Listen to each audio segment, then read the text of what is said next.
મારી આ ભાદરમાં જ મોટર છે, પાણી બહુ પ્રદૂષિત આવે છે, પીવા લાયક નથી અને દુર્ગંધ બહુ આવે છે। 5 દિવસથી તો એવું પાણી આવ્યું છે કે ઢોર પણ નથી આવતા।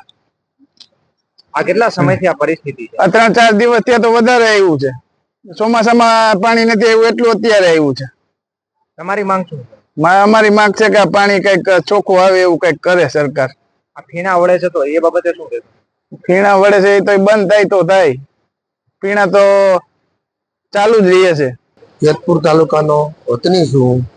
આજે માનનીય વડાપ્રધાન નરેન્દ્રભાઈ મોદી સાહેબનું એક વિઝન હતું કે ગંગા અને યમુના નદીને શુદ્ધિકરણ કરવાનું, તો ક્યાંક ને ક્યાંક ગંગા અને યમુના નદીને શુદ્ધિકરણ માટે કરોડો રૂપિયાનો ખર્ચો થાય છે। ત્યારે આજે આ જેતપુર તાલુકાની અંદર જે છાપરવાળી હોકળો છે, હોકળાની અંદર કેમિકલ યુક્ત ટેન્કરો ઠાલવી અને આજે જેતપુર તાલુકાની જે જીવાદોરી સમાન ભાદર નદી છે, ભાદર નદીની અંદર આ કેમિકલ યુક્ત પાણી અત્યારે તમારી નજરની સામે જઈ રહ્યું છે।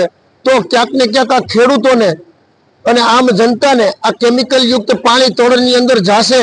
અને ગત દિવસોની અંદર તમે જોયું છે કે વરસાદી પાણીને લીધે ખેડૂતોના પાકને નુકસાન થયું છે। તો ક્યાંક ને ક્યાંક આવા કેમિકલ યુક્ત પાણી આવનારા દિવસોની અંદર ખેડૂતોને જરૂર પડશે, ત્યારે એને પિયત માટે ઉપયોગ કરવાનો થશે। ત્યારે આ કેમિકલ યુક્ત પાણીથી ખેડૂતોને પાકને પણ નુકસાની થશે। તો આ ક્યાંક ને ક્યાંક dying and printing press association દ્વારા આ કેમિકલ યુક્ત પાણી હોકળા દ્વારા હોકળામાં છોડી અને ભાદર નદીના માધ્યમથી આજે આ છોડવામાં આવ્યું છે। ત્યારે હું એટલું જ કહેવા માંગીશ કે માનનીય યશસ્વી વડાપ્રધાન નરેન્દ્ર મોદી સાહેબના વિઝનને ક્યાંક ને ક્યાંક ઠેસ પહોંચે છે અને ખેડૂતોને આવનારા દિવસોની અંદર પિયતની અંદર જે પાણીની જરૂરિયાત પડવાની છે, તો શું આ કેમિકલ યુક્ત પાણીથી આવનારા દિવસોની અંદર ખેડૂતો એમના પાકનું પિયત કરશે?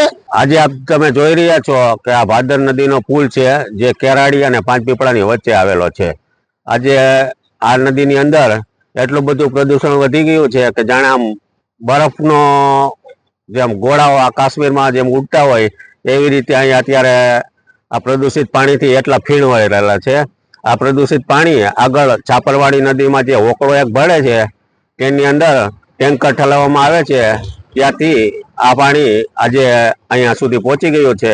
આ ભાદર 2 ડેમમાં જશે, ત્યાંથી બધા લોકોને પીવાના પાણીનો ઉપયોગ થશે, સિંચાઈ માટે ઉપયોગ થશે। તો આ બધું છે ખેતીને નુકસાનકારક છે, મનુષ્યને પીવામાં પણ આ પાણી ચાલશે નહીં। એનાથી ઘણા ભયંકર રોગ, કેન્સર જેવા રોગ પણ થઈ રહ્યા છે। આ માટે તાત્કાલિકથી આ પ્રદૂષણ નિયંત્રણ થાય તેવી અમારી માંગણી છે।